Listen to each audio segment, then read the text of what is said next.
What's happening, everybody? And thanks for tuning in to the 277th episode of the Crash Bang Boom podcast. Today's guest is drummer BJ Graves of Knoxville, Tennessee's own Generation of Vipers. BJ and I caught up to talk about the first time he heard Hot for Teacher, his first frankenkit, strange gigs, what they did in their 10-year break, as well as the recording of their new record Guilt Shrine with Kurt Ballou, which is due out mid-2024.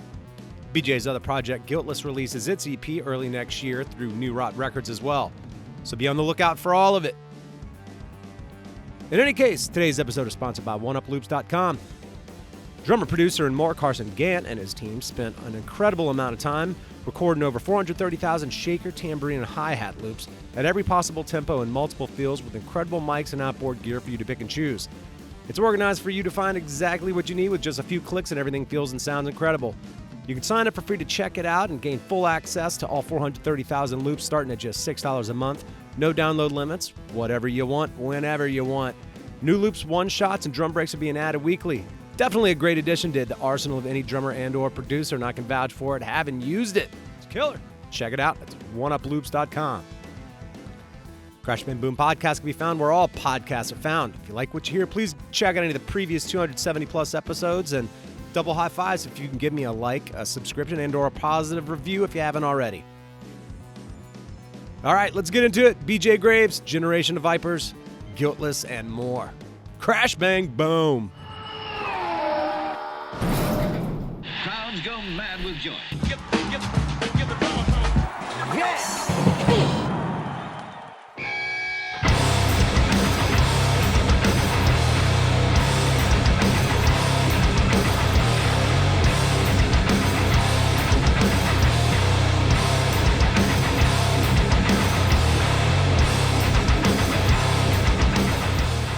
All right, BJ Graves, Generation of Vipers. What's up, dude? How you making out, man? Doing great. Yeah, thanks for having me. Absolutely. I was just thinking about it. It's funny how I stumbled upon Generation of Vipers, which was like relatively recent. There was a social media post, and one of the people that weighed in on awesome bands in Tennessee, was the bass player Nate of Converge and Cave In. He said, y'all. And he said, Generation of Vipers. I was like, well, that's a hell of an endorsement. I should check this band out. And I did. I was like, oh, these guys are great. And then I was asking my friends, I'm like, you know this band? They're like, yeah. And I'm like, because we're constantly sending music together. And that one either somehow fell through the cracks, or I have no explanation as to why prior to that moment, I somehow seem to have like not known about y'all or not been as familiar, or I don't know. But in any case, I'm glad he mentioned it, because then I listened to your stuff and it was killer. So I was like, oh man, if I pick up the podcast again, I should reach out to this guy. And I was like, all right, fuck it, let's do it.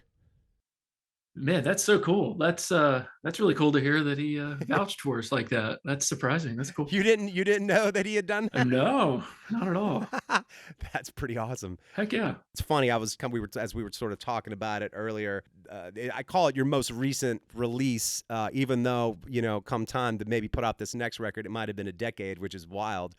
But yeah, man, Coffin Wisdom is killer. It's a mountain of sound. It's right up my alley. And I'm interested to talk to you about some of the bands that kind of influenced y'all and kind of your drumming journey and whatnot. But why 10 years? What happened in the last decade, man? I know y'all put a live record out in between then, right? Yeah, we did. I can't remember. That was probably in 2016. Okay. That was we played at Exit in Nashville with Windhand. Okay. And they do like soundboard recordings for the bands if you have your like an SD card or something. It sounds great. Yeah, so they offered and we took them up on it and we got it back and we're like, hey, this sounds good. So just something to put out. Right on. But I guess since the last studio release, did the band take a break at it? Have y'all always kind of been getting together, jamming? What happened over the course of those years? Yeah, we took a break toward the end of 2016. I think that was our last show until we got back together in like during the pandemic, like 2020, 2021, something like that. Mm-hmm. Mostly because I had a newborn son. Mm-hmm. He was 2 at the time. Just, life and time is so precious. Like when you're working all the time and you got kids and Yeah. got responsibilities, but plus Josh and I live in Knoxville, Tennessee, Uh-huh. and we practice in Johnson City. That's where Travis, the bass player, lives. Oh, We okay. have a studio there, Nice. and that's like an hour and a half drive. Oh, okay. So yeah, life happens. Kids definitely don't make it easier, unless you're the Foo Fighters, I suppose, or maybe if you're at that level, you can have kids, and it maybe it's not as quite of a disruption in all of Oh life. yeah, That's just a theory. for sure. I feel like that would probably be a tad easier. Yeah, totally, man. Well, what's the story with the band, dude? I was looking back. It looked like y'all had releases as early as, was it 2008? Was that about when the band formed? We actually formed in 2004. Okay. We recorded a record in 2004, just total DIY. Like, actually, funny enough, the original lineup was me and Josh, and his girlfriend at the time was playing bass. Hmm. But Travis actually recorded our first two records, so he's kind of always been in the GOV orbit, you know. Right. But like the first two recordings were pretty DIY. We released them ourselves. You know, the first 4 years of the band didn't do a lot. You know, we just played local shows in Knoxville, Johnson City. I'm not sure if we ventured much further than that. But Hmm. Travis joined in 2008. So that's kind of when we started taking things a little more seriously, you know, trying to get it going a little more. You mentioned, I believe, Knoxville. Is that where you're originally from? And at what age did you start even playing, or what was the moment that even led you to the instrument in the first place? So I got my first drum kit. I was 12 years old. My parents found it in the newspaper, and I'm Yep. pretty sure they just found like the first one they saw. It was like mix and match Uh-huh. piece of crap. Yep. It was a red sparkle kick drum, red sparkle rack tom from some company called Royce, like Rolls Royce, but Okay. it just I haven't actually researched it to Yeah. even know what that was. But Yeah. yeah, I was 12. I think what sparked the interest in playing drums was just growing up. Like my dad always had the classic rock radio station on, and I can like specifically remember at a pretty early age, like way before I got the drum kit, like really honing in on like what sounds the drums were making, like, you know, Hmm. Hot for Teacher, Van Halen Of course. specifically. I Yeah. remember hearing that and I was like, what is that? That sounds like a motorcycle like idling or something. What is like, Yeah, if it's any consolation to this day, that drum intro still confuses me and baffles me as well. yeah, That there are guys that have figured out the sort of strange, idiosyncratic way that Alex Van Halen played that intro in the first place. It's so bizarre. Borderline has always sounded to me like it's about to fall apart, and then then the song kicks in with that sick, Eddie Van Halen run that he does, and then they're off to the races. But yeah. it wasn't until recently when I started seeing people be like pretty much nailing it. I'm like, props to you. That intro has always kind of confused me. But in any case, Van Halen. Yeah. Yeah, totally. I still don't understand how he does it. But yeah, I saw Josh Freeze. Did you see that the Taylor Hawkins tribute where Yes, he killed it? That was so cool. of course. Yeah, of course he did. Yeah, He kills everything. totally. But yeah, just listening to classic rock radio and listening to the drums. I remember that, and then Stuart Copeland, you know, Oh like yeah, he really stood out just being different. absolutely. But yeah, I think that's kind of where the roots started for me, just kind of focusing on the drums. Yeah, what I've known you to play thus far has been, obviously pretty heavy, especially with Generation of Vipers. When did you sort of gravitate towards maybe heavier music after you started playing the drums? If sort of classic rock was the foundation. So yeah, I moved from classic rock. Then I made the move to Metallica. I remember like that was like one of the first CDs I got for Christmas was Metallica and Justice for All. Oh boy, Yeah, that was an important one for me. definitely. That one, and then you just kind of keep going down the path. I went to Pantera after that. Then me and my buddies in middle school, had a friend that played guitar and a friend that played bass, and we would get together in my parents' shed and just kind of like learn how to play like songs that we could figure out, like Ramones, Sure. No Effects, Rancid, Mm-hmm. Nirvana, stuff like that, that, we could kind of manage at our skill level at the time. Yeah. And it was it was super fun. Like those days just were so formative and just igniting that passion for music for me. And yeah, I still feel that way when we get together with Josh and Travis, like, jamming, just trying to come up with stuff. Like it's just so fun. Props to all of the parents out there that have endured the teenager angst and seemingly like playing your instrument as if it's falling down a flight of stairs. That takes a certain level of patience. On one side, I'm like, I want my sons. I have two. They have plenty of equipment for them to play here. Plenty of drums. I got guitars, rigs, PA, recording equipment, everything. And then I'm like, well, if they pick it up, it'll be fun. We'll have like the Smith family band. But also, I do realize that I'm gonna have to, and I might have to legitimately do some soundproofing. To isolate them a little bit so I don't have to hear it, even though my parents heard me doing the shit, Yeah. Did you have your drum set in the house with your parents? Yeah, totally. Yeah. Yeah. I mean, me too. And like it was those super thin hollow core doors where there's no soundproofing whatsoever. I don't know how they put up with it. Yeah. Because when you're first starting, of course you bash the shit out of the cymbals. Sure. Those are the main offenders. Absolutely. Yeah, luckily, my parents at the first house where I had it set up, they had a pool and with a pretty loud stereo system piped outside, so I think they could just crank that and go out to the pool and hang out while we were just doing all our bullshit. And then we moved, and then they were like, all right, we'll go out. Then there was a pond they could go out to even further to get further away from the house. But, I mean, it's in southern Louisiana. They're getting eaten by mosquitoes and just drinking gin and tonics, hoping that that'll, like, cure them of whatever it is that they're having to go to. But, it was the good old days. I think I got my first kid in 91, which was crazy because it was you had all the grunge that was really starting to happen. I got in the summer of 91. I think I was 15. Yeah, dude. I can't believe I'm still doing this. I'm 34, 5 year, whatever it is, years later. I can't believe I've been doing this shit this long. Still collecting more shit, That's great. Yeah, man, me too.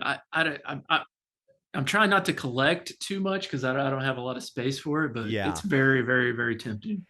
Yeah, I tell you what, we have space because we're out here in the country now that we moved to Georgia, and we've got this whole section of that house downstairs. And yeah, man, it just kind of keeps coming in the mail, man. I'm like, oh boy, I've gotten to the point. I just kind of hope that I can time it to where when the wife leaves, I can just get everything, break the boxes down, throw them outside, have the shit set up, and then maybe she won't even know that I got it recently. Yeah, like nothing ever happened. Yeah, smart. Yeah, smart. That's the goal anyway.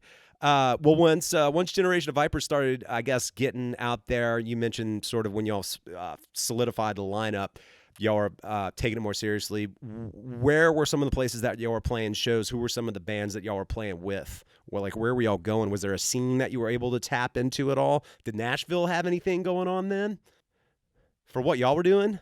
They did a little bit, but mostly for us, like we kind of stuck to Knoxville and Johnson City. That's kind of our home base. Okay. Johnson City has a great venue called the Hideaway, and they've like been supportive, like mega supportive of us since the beginning. Like we play there so much, probably too much. Yeah. But it's just a great like little club up there that everybody hits, Nice. And then the Knoxville has the Pilot Light that we played a lot. It hasn't been like an enormous scene in this area for heavy music for whatever reason, but yeah, managed to make it work. We've tried to, yeah. Gotcha. With Cough and Wisdom, when I first heard it, I was like, this kind of sounds like a Kurt Ballou production. Was he involved in that at all, or no? No, not that one. Actually, Travis recorded that one at our studio. It sounds great. He must be a fan, as am I, because I was like, this could almost be a Kurt Ballou production. So that's interesting. Okay. Yeah, he's got a great ear, man. He recorded that, and then Andrew Schneider mixed it. Oh, well, that's why. I've interviewed Andrew Schneider. Yeah. I love Andrew Schneider. Okay. Yeah, us too. Okay. I didn't realize that he did that. That also makes sense. God, I love Andrew's mix. There's so many records. Same with Kurt Ballou, and I mean that segues into as well this new record that y'all have recorded, of which I was lucky enough to hear a little bit of, get some sampling of, and it does sound it sounds badass, man. Oh, cool. Thank you. Yeah, we're very, very happy. Well, when did y'all, I guess, decide to work with him? And tell me a little bit about the logistics of getting out there and working with him. Did y'all go to God City and work with him there? Yeah, we did. Really? Yeah, it was back in March. Yeah, we just booked a week and went up there, and it was super comfortable. We recorded not Coffin Wisdom, but the record before that, Howl and Filth. We recorded with him up there as well. Oh, nice. Okay. And but this time it was a lot more comfortable. He has a band apartment above the studio now, Nice. whereas the first time we were there, he actually lived above the studio. So, but it was super nice, like just being in the building. Wake up in the morning and just walking downstairs and starting your day. Yeah. Super nice, super comfortable. He was great to work with. Of course, he gets ridiculous sounds. I mean, that's why we went there. Right. Did y'all fly out there? Because I'm just curious, y'all have such a specific tonality across the instruments. I feel like it would almost benefit you to play all your own specific instruments. But then again, if you were going to go to a guy's studio where that wasn't the case, I would think Kurt Ballou's studio would be a great place to do that. No shortage of gear, clearly, Yeah. Oh, yeah. He's definitely got that covered. Yeah. Josh and Travis drove up because they wanted to, bring their guitars and Yeah. a couple heads. And, Yeah. But I flew because I just brought my cymbals and a snare drum. Nice. And my bass drum pedal, and then I just used all the drums he had up there, which were Ludwig Classic Maples, which is what I use right now anyway. So awesome. It was perfect. What snare did you bring with you? A Black Beauty? It's like the DW Black Beauty. It's the Collector Series Black Nickel over Brass. I have an older other company that did their version of it as well, so I don't have a Black Beauty, but in theory I kind of do. So I know what you're saying. Yeah, that's what I tell myself too. I love that drum. I use it for everything. I constantly. Did you end up using that snare drum on the recording as well? Yeah, for the whole record. Yeah. Sick. Yeah. So that's all your cymbals, snare, and then he just was it a Frankenstein kit? I've talked to a good bit of guys up there that have total Frankenstein mismatched kits where it's just individual drums sound killer and that becomes the kit. Was that the case with you as well? That was the case. That's funny. So the toms were Ludwig Classic Maple 12 and 16. And then the kick drum we used was an old Tama Superstar. It was like a 1981, and I think it may have been birch. They're birch. That's what I have. I have a whole kit of that. They call them, I think, super maple or something like that, which is ironic because the stain makes it look slightly maple, but those are Japanese birch drums. Okay, yeah. So that was the bass drum. I think it was a 14 by 24. Yep. It just sounded great, so we just went with that. That's awesome, man. How many songs y'all record up there? We did 6. And we recorded an interlude track at our studio, so there'll be 7 tracks total on this. Nice. So 7 total tracks. What's the runtime? Because I know y'all have cranked out some pretty long jams at times. Yeah, we're trying to cut the fat a little bit we kind of started that with Coffin Wisdom, trying to make it a little more concise and kind of harder hitting. But yeah, it's probably going to be around 36, 37 minutes, something like that. Right on. Which I feel like's a good length. Hell yeah. Like, I mean, I don't know about you, but like that's kind of the sweet spot for me if I'm listening to a whole record. Like yes. if it's like 60, 70 minutes, it's not that I lose interest, but I'm just like, okay. Even I was going to say, like, there's Yes's Fragile record, but I doubt it's even 40 minutes. It has some long songs on it. But I'm just thinking of sort of epic, quote unquote, records. There aren't many that are over an hour that I would listen to. It's just hard to fill an hour regardless. But I mean, maybe if I'm on a long road trip, yeah, that's possibly when that'll start to seep in. I took a road trip with my buddy in Utah. I don't remember if I talked about it on previous episodes or not. And I was like, let's do all the Metallica records up to the Black Album. We had 4 hours there, and then we were driving around a lot, like go exploring out in slot canyons out in the desert and like getting lost and shit. And then we had a good 4.5 hours drive back. So yeah, we did kill them all. I think the one rule was once we get to And Justice for All or the Black Album, we had a song or two each that we could vote to pass if we wanted to do that.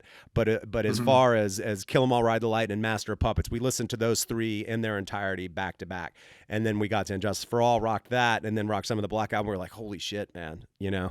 It was awesome. Every now and again, if you've got a more, or if you're by yourself, or especially if you got somebody else who's like willing to withstand the onslaught of many albums from the same artist all in their entirety, it's fun. But then again, it's all about the timing of just driving. Yeah, totally. Oh my God. Well, again, I love it that y'all worked with Kurt. It is something that I've said before, where with Kurt Ballou's records, I feel like he might have produced the most that are from any producer in my record collection. You know, whether it's from Converge to All Pigs Must Die, Trap Them, or Darkest Hour, or like the Young Widows record, which I didn't even realize that. I was like, this record sounds great. I wonder who did this. And then it was Kurt, you know, and then just at Baptist, so many of those bands. I've got so many records. So I love it that y'all worked with them. That's killer, man. Like, is there any projected release date for the record? Well, we're still kind of tying up some loose ends, like finishing up the artwork and things like that. Yep. And I'm not it's been a while since we put anything out, so I'm not sure how fast the turnaround is these days, but Yeah. from what I hear, you know, it's usually about 6 months after you turn everything in before you Right. could, you know, realistically expect it to be released. So Right. I'm really hoping for late spring, man. I would hate to think that it's going to be any longer than that. Yeah. Yeah, man. Are y'all planning to press some vinyl if possible? Yeah, that's hopefully in the cards. We're still talking about that, but I would like to think so. Right on. Do you figure y'all do some shows, perhaps maybe even come to the Atlanta area? Come on, man. Oh, we would definitely come to Atlanta. That's only 3 hours from here. Exactly. Yeah, for sure. I was like, come on, y'all can do it. That's like your round trip from practice and back. Y'all can do this. Yeah, that's no big deal. Hell yeah. Of some of the shows that y'all played throughout time, are there any that strike you as being particularly strange, or just like a complete disaster, or hilarious, or and all of the above? Well, funny you say that. I don't know if it's strange, but it's kind of strange to me. Way back in 2007, Typo Negative came to Knoxville, and we opened for them. Really? Yeah, and after our set, they asked us to come up and like hang out with them, and they're like, "Damn, you guys were great! Like, we didn't expect that at all. Like, you sound like a more psychedelic Crowbar. I don't know if we're way off base, but that's what you said. That's what you sound like to us." And they were like so super like enthusiastic and nice to us. And then like later on in the night, they were like, "Hey, we're playing in Asheville tomorrow at the Orange Peel. Do you guys want to play?" And we're like, "Yeah, is this how this works? I mean, sure." So yeah, then the next day we drove to the Orange Peel and opened for Typo Negative again. And it was really unexpected, and like it's really special. Like I think about that all the time, just how bizarre that was. Absolutely. Like I never hear of things like that happening to many bands. So it was cool. It sounds like they were all actually pretty cool dudes. They were super cool. I mean, I didn't know what to expect, but I mean, they were like the most friendly, like down to earth people I've met probably doing this music thing, man. It was really cool. Nice, man. As far as bands that maybe preceded y'all, because again, you've been doing it for a minute. Were there any bands that you felt were like common influences in the like heavier world between the three of you? Yeah, I would probably say if I had to like boil it down early on, like we were way into Neurosis and Sure. ISIS and things like that. The ISIS thing I heard a little bit, or I can't say they all sound like them, but it was in the spirit at times of ISIS, like generally, you know, like a little bit slower tempos. I wouldn't say that it's doom. It's heavy, and it's slower tempos without being what I would consider doom necessarily. So yeah, I could see the ISIS thing, man. That's cool. Mm-hmm. Yeah, that and like, Unsane and Oh yeah. just nasty, like heavy, hard hitting, like rhythmic bands. I don't know, like that's what we're going for. Is just we're all three of us play drums, or we have played drums in the past. Oh nice. Yeah, we just want really focus on like the rhythm and yeah, just making sure there's a groove. Of course, man. Are there any other projects that you're involved in that you've been working on and or looking forward to releasing some material from potentially? Yeah, here over the past 6 months or so, I've been in like a email project with my old bandmate Josh Graham from A Storm of Light. Okay. We've been working on some tunes with his friend Dan on guitar and Sasha Dunnable on bass. That band is called Guiltless. Okay. We've got like a 3-song demo that we're kind of putting the finishing touches on, and hopefully something more will happen with that next year as well. Gotcha. When you're not doing all this music stuff and being a dad and everything else, what do you do to occupy your time? Dude, I wish I had time to occupy because like between work and trying to keep up with the drumming, and we kind of live in the country too, and I've got 3 acres. We live on 3 acres, and just mowing. It Oh, seems yeah. like mowing is just like all I do, like in my free time. It's so maddening, man. Uh, Yeah. but if I did have a lot of free time, Yeah. I don't even know. I don't even know what I would do. I would probably. Hypothetically, you're like you don't even know what to do with yourself. I wouldn't know what to do with myself. Probably just play more drums. Right on, man. Oh yeah. Well, sick, man. BJ, it was great talking to you, man. It's good to connect with you again. It's so funny the like converge connection with Nate kind of lead me towards y'all, and then you telling me that y'all were working with Kurt. I was like, this is a strange sequence of events, but that's super cool. Yeah, totally. Yeah, that's cool to hear. Well, it was good talking to you, dude. Enjoy your night. Good talking to you, man. All right, you too.